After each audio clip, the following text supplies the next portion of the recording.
Today on the CTV News at 5. I just don't want him to get so far behind that he can't continue up with his age group. One southern Alberta family struggled to find help for their autistic son. And Lethbridge's Nika Yoko Garden is named one of the top 10 must-see gardens in Canada.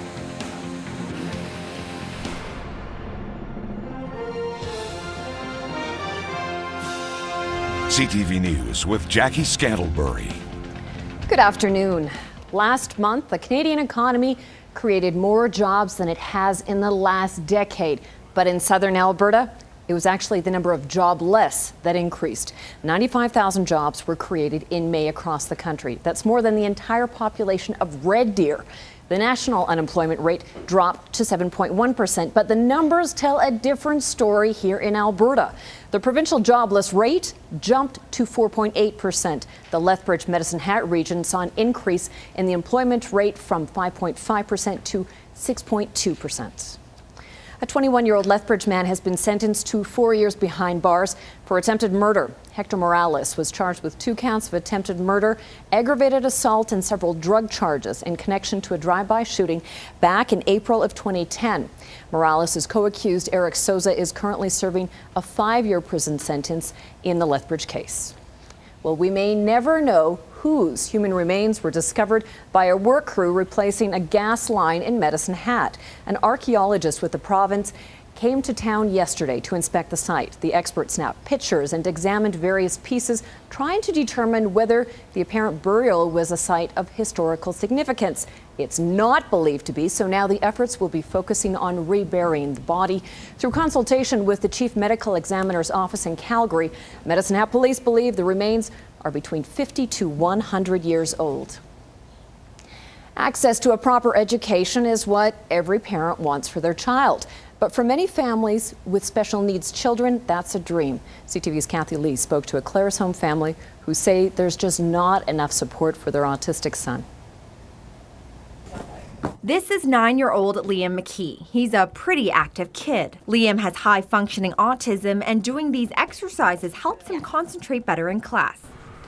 This exercise program was just introduced this year at his school in Claresholm. This year has been a pretty good year for him, but we have in the past, it's been lacking in the support services. Like getting an aide in the classroom. In fact, Allison and Ken McKee say their son didn't have one for at least a month at the beginning of this school year. I just don't want him to get so far behind that he can't continue up with his age group. The province passed a new Education Act last year, and while it doesn't go into effect until 2015, there are parts of the old one already being eliminated, like the coding system. The coding system was used to identify a child with special needs by giving them a number. Now that number required the school board to give them more funding for things like teachers' aides and programs. Now elimination of the coding system and the funding that goes with it is one of the reasons Allison and Ken were told their son did not have an aide. Without coding in place, we would certainly be vulnerable without regulations that give some accountability and guarantee to children with disabilities. So why is this happening? The province is moving towards what it calls a more inclusive system, which basically makes all students equal and avoids singling anyone out. But that also means the extra funding that used to go specifically to coded children automatically is no more. There's also an additional problem facing rural areas. We're in an area of declining enrollment. And when the dollar follows the scholar, every time your enrollment decreases, you lose funding. As the province moves towards the new Education Act, it'll hold meetings to develop new regulations. Lyndon Parakin hopes families and community groups are included.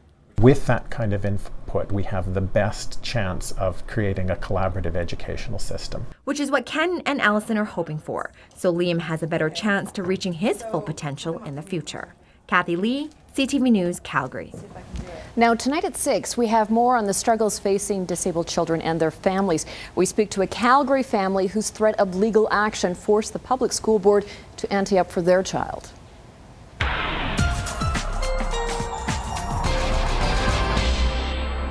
Okay, Dory, severe thunderstorm watch has been in place for most of the day, from Calgary straight down to the U.S. border, east to Saskatchewan. What can we expect? Yeah, everyone's kind of poised for the fact that thunderstorm activity is going to be developing in our area. Of course, a watch means that the potential is there. When we move into warning criteria, that means that thunderstorms are in the area and they're imminent for our area. We're kind of in between those two watches and warning kind of criteria right now because we are seeing some thunder cells making their way into the Lethbridge region. So just be prepared, have an umbrella handy, and take cover when you need to tonight. I'll have more details coming up in a couple of minutes. Thanks, Dory. A southern Alberta tourist site has received some unexpected but highly appreciated honors in recent weeks. The Nikiyoko Japanese Garden has been named as one of the top 10 must-see gardens in Canada by an online travel website. But it's also moved up on a list of North America's best Japanese gardens, now sitting 21st among 300 gardens in the U.S. and Canada. Terry Boat reports. They advertised the Nikiyoko Japanese Gardens as an oasis of tranquility, from the first blossoms in spring to the final autumn leaf. It's a place for poets, photographers, and lovers.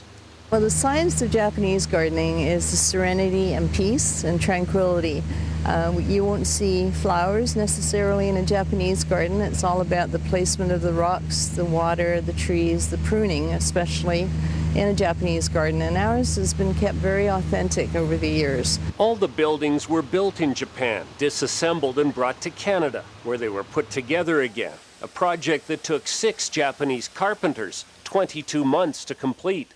I was born and raised in Kyoto, Japan. For Japanese Canadian Takako Gamagi, the garden brings back very special memories. This is really exactly like a big house in Kyoto, or there are many temples with beautiful garden. So it always reminds me my beautiful town. Most visitors come here for a taste of tranquility, but it can also be a romantic place where people come to get engaged or take their wedding pictures. And in the past few weeks, the garden has received some well-deserved recognition. MSNtravel.ca, an online source for guidebooks and travel articles, named it one of the top 10 gardens to visit in Canada. It also moved up on a trade magazine's ranking of 300 Japanese gardens in North America, finishing 21st. It's still too early to say whether the positive rankings will increase the number of visitors, but staff say the recognition is exciting and a tribute to the dedication and hard work of the 3 arborists who look after this special place. Terry Boat, CTV News, Lethbridge. The garden is preparing for a special celebration July 14th. The Consul General of Japan in Calgary will be presenting the staff with a commendation for promoting Japanese culture and nurturing relationships between Canada and Japan. The man who built the garden will also be on hand for that occasion. Staff and work crews will be putting in extra time at the University of Lethbridge this weekend, but say they are well on their way to recovery after flooding caused extensive damage to 2 buildings and part of another at the U of L. The flooding caused millions of dollars in damage, but officials say they're making great strides in the cleanup. Jeanette Roche has the latest. Construction gates block off an area of the university in this deserted corridor following Wednesday's flood damage. The area looks clean now, but cleanup efforts are far from over, and U of L officials haven't yet put a dollar amount to the damage.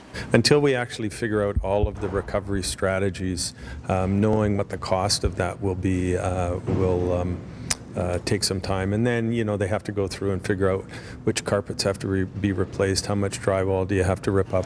For now, the focus is on getting things back to normal. About 10 classes had to be moved to other sections of the university, and a weekend dance recital was postponed until next week. We're optimistic that by next week we will be able to have a lot of our operation up and running, probably still with some closures in the library in particular, because that's what has been hit the hardest. Adding to the stress, about 500 new students attending the U of L in the fall are slated to tour the campus on Saturday. We have made sure that areas that we would normally take students on a tour of were the first areas that we cleaned up. And so we've been able to achieve that. So we will be able to walk students through a lot of the campus. Obviously, the library will not be a main source of the tour, unfortunately, nor will certain parts of our fine arts building. Jeanette Rocher, CTV News, Lethbridge. Fortunately, the flooding won't interrupt new student orientation tomorrow. At this point, the university says it's too premature to lay the blame at anyone's feet. Their insurance company has been assessing the damage. It's a big step in becoming a greener community. The city has opened the first of 3 new recycling stations that will address some of the problems and concerns raised by community residents.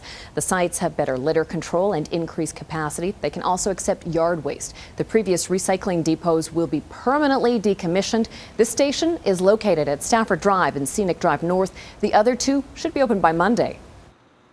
I believe it's going to be great because one of the things that we've struggled with, and certainly when we surveyed them before designing the sites, one of their big concerns was capacity. And it's typically with cardboard. And as I said, we've been able to double our cardboard capacity. The other new sites will be located at Fairway Plaza on the south side and at the Bridge Drive and University Drive in West Lethbridge. Shaping up to be another very successful weekend for the Canadian Cancer Society and its 11th annual Relay for Life. 50 teams are walking this year in Lethbridge. 2 of the teams, they've already raised over $30,000 each. Overall, organizers expect to raise well over $250,000 locally. The money is used to fund cancer research and support Canadians touched by cancer. This is a special year since the Canadian Cancer Society is celebrating its 75th anniversary. It's our 75th year, so that's the one thing that is going to set this year apart from last year is we're celebrating our 75th anniversary. We opened our first office in 1938 in Medicine Hat, so we're taking a lot of pride in the anniversary this year, and we're really trying to make this event more celebratory than all of the years past. The relay is being held at the field beside the Victory Christian Church just east of Lethbridge. The Survivor Lap gets underway 7 o'clock tonight. The relay continues all night long with food, music, and other entertainment. It's going to be a week filled with music from salsa to blues. There will be something for just about anyone. The 3rd annual Lethbridge Jazz Festival is just around the corner. It starts this Sunday with a kickoff at Southminster Church for a jazz gospel service. Thursday and Friday, you can check out live performances at various Lethbridge restaurants, plus downtown noon hour performances by roving musicians. Next Saturday, there are gigs going on all day at Casa, The Slice, Tap House, and Mocha Cabana. Jazz Society President Don Robb says many of the performers will be local. It's very important that we have at least 50% of the performers being local musicians because we have terrific talent here. We want to showcase them. People want to hear this talent in really good circumstances, and so it's a nice balance between sort of the major touring artists and some of the wonderful local talent. For more information, you can go to lethbridgejazz.com. It's going to be a busy weekend in Vulcan for the annual Spock Days, but there will be one slight disappointment. Trek-Cetera Museum will not open tomorrow as planned. Spock Days starts tonight. It runs through Sunday to celebrate all that is Star Trek. Vulcan's out-of-this-world tourist attraction has been named one of the planet's most famous. Our own Dory Rossiter was honored at an awards ceremony last night for her environmental efforts. The 2013 Emerald Awards were held in Edmonton last night. CTV Edmonton reporter Brenna Rose accepted on Dory's behalf. The award recognizes Dory's work to bring awareness and positive change to many environmental issues. She's given up vacation time and countless weekends to support area cleanups, talk to school children, and gather used clothing for the homeless and those in need. Congratulations, Dory.